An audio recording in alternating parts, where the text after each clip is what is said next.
Hi everyone, it's me Fahmida, founder of Famis Glam Beauty. என் ஃபேஸை பாருங்கள், இந்த கண்டிஷனில் என் ஃபேஸ் ஆக்கிறதுக்கு நான் மட்டும்தான் காரணம். என்ன காரணம் அப்படின்னு பார்த்தீங்கன்னா, தண்ணியே குடிக்காமல் ஜீரோ ஸ்கின் கேரில் இருந்திருக்கேன். ஏன் அப்படின்னா, என்னோடய நியூ அகாடமி ஓப்பன் பண்ணுற ஒர்க் டென்ஷன், ப்ரெஷர், இந்த மாதிரி நிறையா விஷயத்தினால நான் என்னை கண்டுக்கவே இல்லை. ஸோ இது நான் இப்படி விட்டு சரிப்பட்டு வராதுன்னு சொல்லிட்டு நான் ஒரு 2 விஷயம் பண்ணியிருக்கேன். 100% 7 டேஸில் வந்துட்டு நான் இதை வந்துட்டு க்யூர் பண்ணி காமிக்கிறேன். ஃபஸ்ட்டு பார்த்திங்க அப்படின்னா, நான் இன்றைக்கி ஹை ஃப்ரீக்வன்சி அண்ட் ஃபேஷியல் பண்ண போகிறேன். இதை நான் ஃபுல்லாக போட முடியாது, 2 பார்ட்டாக போடுறேன். ஃபஸ்ட்டு என்னோடய ஸ்கின்னை ஃபுல்லாக டீப் கிளன்ஸ் பண்ணிக்கிறேன். ஸ்கின்னை அப்படியே வந்துட்டு ஒரு மெஷின் கொடுக்க முடியாது. ஸோ நம்ம டபுள் கிளென்ஸ் மெத்தடில் ஸ்கின்னை க்ளீன் பண்ணிக்கலாம். ஃபஸ்ட்டு வந்து கிளன்சிங் மில்கை வந்து நான் அப்ளை பண்ணி நல்லா மசாஜ் கொடுத்து க்ளீன் பண்ணி எடுத்துட்டேன்.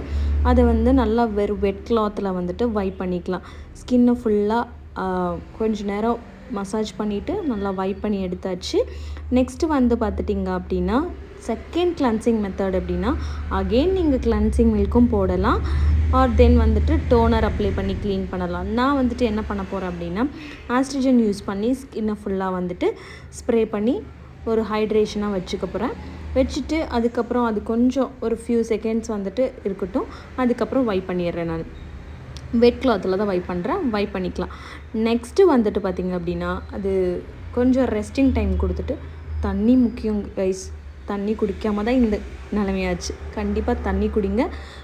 பர் டேக்கு 2 லிட்டர்ஸ் குடிக்கணும்னு கிணல்லாம் வாங்கி வச்சாச்சு, ஆனால் தண்ணி தான் குடிக்கிறதில்ல.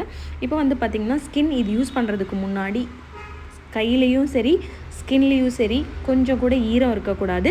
அதனால் நான் ட்ரை டிஷ்யூ வச்சு நல்லா வைப் பண்ணிக்கிறேன். இப்போ நான் யூஸ் பண்ணியிருக்க ராடு வந்து பார்த்திங்க அப்படின்னா, மஷ்ரூம் ராடு. இதுதான் ஹை ஃப்ரீக்வன்சின்னு சொல்லுவோம். இந்த ஹை ஃப்ரீக்வன்சி யூஸ் பண்ணுறதுனால என்னென்ன பெனிஃபிட்ஸ் அப்படிங்கிறதையும் நான் உங்களுக்கு சொல்கிறேன். அதுக்கு முன்னாடி இதை யூஸ் பண்ணும்போது பயப்படாதீங்க. நீங்கள் சர்வீஸ் எடுத்துக்கிட்டாலும் சரி, செல்ஃப் சர்வீஸாக இருந்தாலும் சரி, தயவு செஞ்சு இதுக்கு பயப்பட வேணாம். கையை மட்டும் வெட்டெல்லாம் பார்த்துக்கோங்க. ஸ்கின்னை வந்துட்டு சீரம், க்ரீம்ஸ் அப்படி வச்சு யூஸ் பண்ணலாம். ட்ரையாக ஸ்கின் இருந்தாலும் பண்ணலாம் தாராளமாக. நான் ஸ்கின்னை க்ளீன் பண்ணிவிட்டு அது ஸ்டார்ட் பண்ணியிருக்கேன். இதுலேருந்து மைல்டாக ஒரு எர்த்து பாஸ் ஆகிற மாதிரி சவுண்டு வரும். பயப்பட வேண்டாம். இந்த அளவுக்கு மசாஜ் தாராளமாக கொடுக்கலாம். நெக்ஸ்ட்டு வந்து பார்த்திங்க, இது நான் உங்களுக்கு 2 பார்ட்டாக போடுறேன்னு சொல்லியிருந்தேன். Korean glass facial. இந்த கிட்டை யூஸ் பண்ணி எப்படி ஃபேஷியல் பண்ணுறதுன்னு பார்ட் 2ல் பார்க்கலாம். Bye by.